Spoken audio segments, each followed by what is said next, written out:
협력 사업을 아마 반대하는 사람은 없을 것입니다.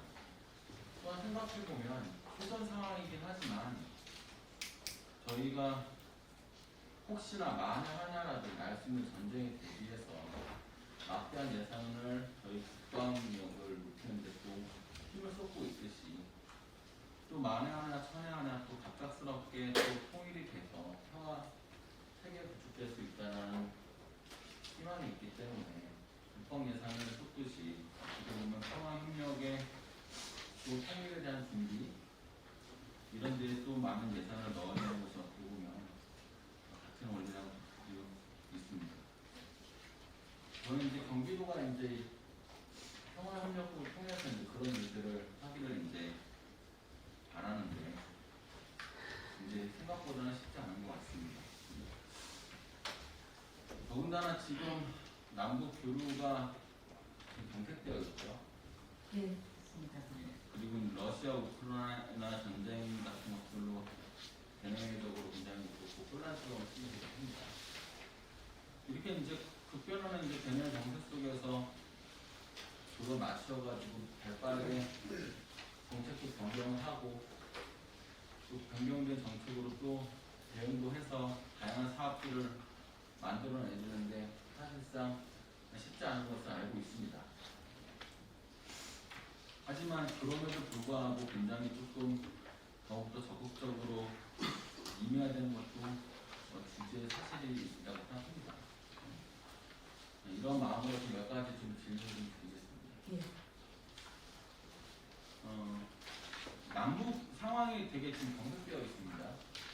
이런 상황에서 지금 우리 평화협력국이 그래도 이런 경색되어 있는 상황에서도 가장 자신있게 잘했다라고 할 수 있는 게 무슨 사업이 있을까요? 물론 저는 이거 다 읽었습니다. 업무보고나 아까 들었기도 했고 혹시 무엇이 있을까요? 말씀대로 상황이 계속 변화하고 있습니다. 그래서 20년, 21년 상황 지금 남북관계가 단절되어 있는 게 20년부터 지금 3년째인데 이것이 2000년 6.15 이후로는 가장 긴 시간이라고 할 수 있습니다. 그래서 이런 상황에서 일단은 이제 코로나로 인한 국경 봉쇄가 언제 해제될지는 모르겠지만 남북관계 단절 속에서 저희가 제3국 유럽이나 미국이나 중국, 러시아들과 연대해서 북한과 협력 사업을 추진해 나가려고 하는 구상으로 이제 동북아 농업협력 사업을 기획하고 만들어 가던 중이었는데 이제 그것도 다시 또 러시아 우크라이나 전쟁이 뜻하지 않게 발생하면서 지금 중단된 상태에 있습니다만은 하나의 새로운 모델을 개발했던 사례라고 생각을 합니다.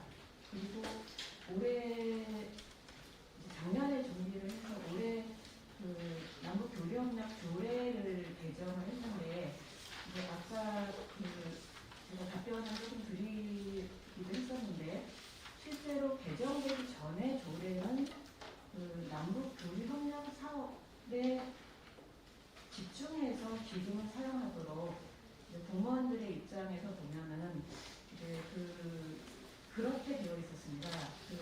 평화기반 조성, 통일교육과 평화기반 조성이라는 구절이 들어가 있긴 했지만 평화기반 조성이라는 것에 대한 개념 정의가 되어 있지 않아서 과연 어떤 사업에 기금을 사용할 수 있는지가 분명하지 않았기 때문에 사용하지 못하는 상황이었습니다. 그런데 남북 교류 협력은 북한의 변화를 목적으로 하는 사업이라고 한다면 평화기반 조성은 우리 내부에서 평화 인식을 높이고 적대감을 줄이고 또 젊은 세대의 관심을 불러일으키는 이런 사업들도 해야 되는 사업이기 때문에 이런 사업을 할 수 있도록 남북 교류협력 조례를 개정해서 평화기반 남북관계 발전과 평화기반 조성의 개념 정의를 하고 어떤 사업들에 기준을 사용할 수 있는지 용도를 좀 구체적으로 나열해서 이제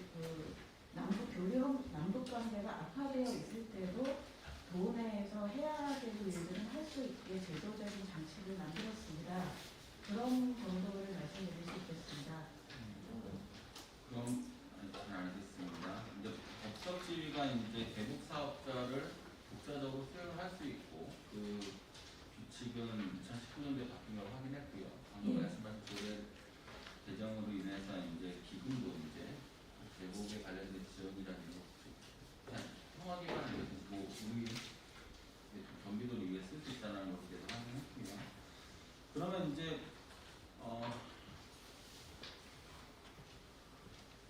저는 개인적으로 이번에 하나 더 질문 드리겠습니다. 이건 러시아 우크라이나가 전쟁이 났죠. 네. 혹시 여기 평화협력국에서 좀 전쟁이 났을 때 어떤 대응을 취했는지 궁금합니다.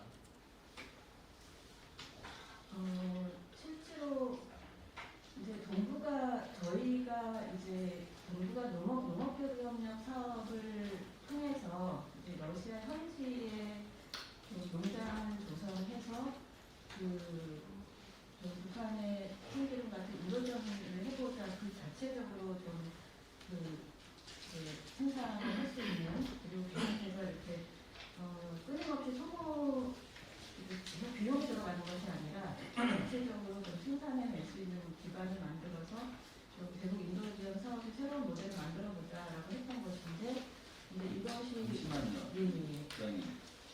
그러니까 제가 말씀드린 것은 러시아 우크라이나가 예측하지 못했던 상황이었는데 갑작스럽게 나타났잖아요. 발생이 발발이 됐잖아요. 예. 그럼 이제 각종 민간단체, 특히 병원 같은 곳에서는 예. 의료진을 파견을 해서 예. 거기에 있는 사람들을 이제 소위 말하는 피해자들, 전쟁 위의 피해자들을 위해서 이제 민간단체의 신분이 하서 도움을 주잖아요. 예. 우리나라의 경기도의 평화협력에 관련된 전담을 하는 조직이고 그 조직 내에서 경기 국제평화센터는 말 그대로 국제평화를 위해서 노력한다는 생각인데 어떤 일을 했는지가 궁금한데 제가 취지를 이 업무 보고에는 그런 내용이 없는 거죠. 그러니까 탄력적으로 굉장히 빠르게 변화하는 정세에 대해서 평화협력국이 적절하게 대응하지 못했다는 것이 현재 이 업무 보고에는 있는 거예요. 그러니까 작년도에 계획 세운 것에 대한 지속사업에 대한 예산을 확보하기 위한 굉장히 경직되어 있는 업무라는 것을 확인했기 때문에 제가 말씀드리고 싶은 것은 여러 가지가 있지만 일단 평화협력국이 맡아야 될 것은 평화협력이라고 한다면 그 지향해야 될 것이 남북 교류뿐만이 아니고 글로벌 협력을 통해서 현재의 남북 교류를 해결하고자 하려고 하는 게 업무 보고에 있으니 이런 국제정세에도 민감하게 반응을 해서 그때마다 탄력적으로 대응을 해준다는 것이 제 생각이었어요. 저 부분의 생각이었습니다. 그거에 대해서 혹시 동의하시는지요? 예, 동의합니다. 그리고 노력을 한 가지 우크라이나 난민 지원에 대한 ODA를 좀 기획하고 추진을 했었는데 이제 이게 조금 실현까지 가지는 못했습니다. 알겠습니다. 그럼 평화협력국에 관련된 그 업무를 좀 정리해보면 실제로 이제 평화적 남북 교류, 북한 이탈주민 포용, 비무장지대에 관련된 여러 가지 행사, 그 다음에 하드웨어나 소프트웨어 준비, 그 다음에 제3국을 이용한 유럽 평화 플랫폼, 그 다음 세계지방연합을 이용한 세계 평화를 기여할 수 있는 남북 교류까지 포함해서 이런 것들을 좀 정리해 볼 수가 있는데요. 가장 궁금했던 게 이거였어요. UCLG 지금 세계 지방 연합회, 지방정부 연합회이죠. 이 부분을 보니까 실제로 이 연합회에 관련돼서 145개국 576개 도시에서 6,200명이 참여한 굉장히 큰 행사였어요. 그런데 저는 이게 평화협력국에서 했다라고 해가지고 이걸 확인해봤는데 일단 검색을 해봤는데 윤석열 대통령의 축사가 보통 주로 나오게 되고요. 1분만 하겠습니다. 나중에 추가만 하나 하겠고요. 그 다음에 여기서 경기도 평화협력국이 어떤 역할을 했는지 사실상 홍보성 기사에 대해서는 알 수가 없었어요. 여기 자료를 따로 찾아보고 결과보고 같은 거를 찾아봐야지만이 우리 경기도 평화협력국이 뭐가 하고 있다는 것을 알 수 있다는 거죠.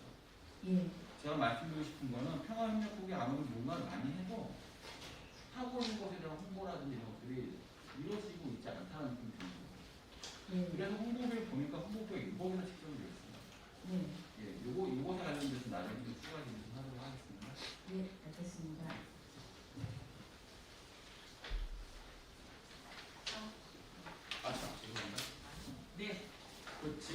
최근 1년간 평화협력국에서 내놓은 보도자료였고요. 또는 언론에 나와 있는 기사 스크랩 같은 자료들이 분명 있을 거예요. 아마 언론 홍보 담당이었으니까 네. 최근 1년치 거 자료 좀 부탁드리겠습니다. 네, 알겠습니다. 뭐 질문하고 싶은 건 여러 가지 있지만 질문 드리고 한 가지는 더 꼭 부탁드리고 싶습니다. 일단 경기도라고 하는 곳은 지리적으로 보면 적경지대도 있고 대한민국의 중심이기도 하고 산업 측으로 산업면으로 봐도 농업이라는 수산업부터 시작을 해서 첨단 산업까지 보유하고 있고 면적도 굉장히 넓고 그다음에 인구의 4분의 1이 한자고 있고 하나의 작은 대한민국이죠. 거기서 평화협력부 다른 지방정부의 일반적인 부서들과 달리 독특하고 유니크한 업무를 지금 하고 있습니다. 그렇기 때문에 그 업무를 하는 것에 대해서 굉장히 자부심이 높아야 되고 그 다음에 아까 제가 원두관에 말씀드렸다시피 국회라는 대내외 정세 속에서 탄력적으로 정책을 빠르게 만들고 빠르게 대응하는 어떻게 보면 굉장히 바쁘고 힘들지만 보람이 있는 조직이라고 생각을 합니다. 그리고 지금 지방정부 자체가 지방정부 독자적으로 대북 사업을 할 수 있는 법적으로 근거가 마련되어 있기 때문에 할 수 있는 역할이 더욱더 넓어진 거죠. 그래서 저는 여기 오기 전에 경기도 남북교류협력사업 세종연구소에 발표했던 그 정책연구를 한번 읽었어요. 거기에 굉장히 좋은 말들이 많이 있었습니다. 목표하고 전략과 과제들이. 그것들이 일부 반영된 것이 경기국제평화센터의 유럽평화 플랫폼이라든지 아니면 지방정부 연합회, 세계지방정부 연합회 산하의 상설위원회를 만드는 다시적인 효과를 만들었다고 보여지고요. 그렇기 때문에 지금 힘든 상황이긴 하지만 굉장히 경기도만이 가지고 있고 굉장히 유니크하고 특수한 이런 업무들을 해야 하는 평화협력국에 있는 우리 내부에 있는 공무원분들이 좀 더 자기 자신이 하고 있는 일이 굉장히 중요한 일이다라는 것을 조금 서로 인식을 하고 서로 얘기할 수 있는 조금 쉬어가는 시간을 국장님께서 조금 자리를 만들어서 정말로 경기도형 진짜 평화협력 그리고 여기에서 우리나라 평화협력이 또 다른 모습으로 시작할 수 있다라는 그런 서로 이제 얘기할 수 있는 뭐랄까요? 하여튼 자존감을 다시 살릴 수 있는 그런 자리를 만들었으면 좋겠다는 생각입니다. 이거는 제가 어떤 지적보다는 하나의 건의사항으로 보충드리고 마무리하고 합니다. 네, 잘 알겠습니다. 열심히 노력하겠습니다.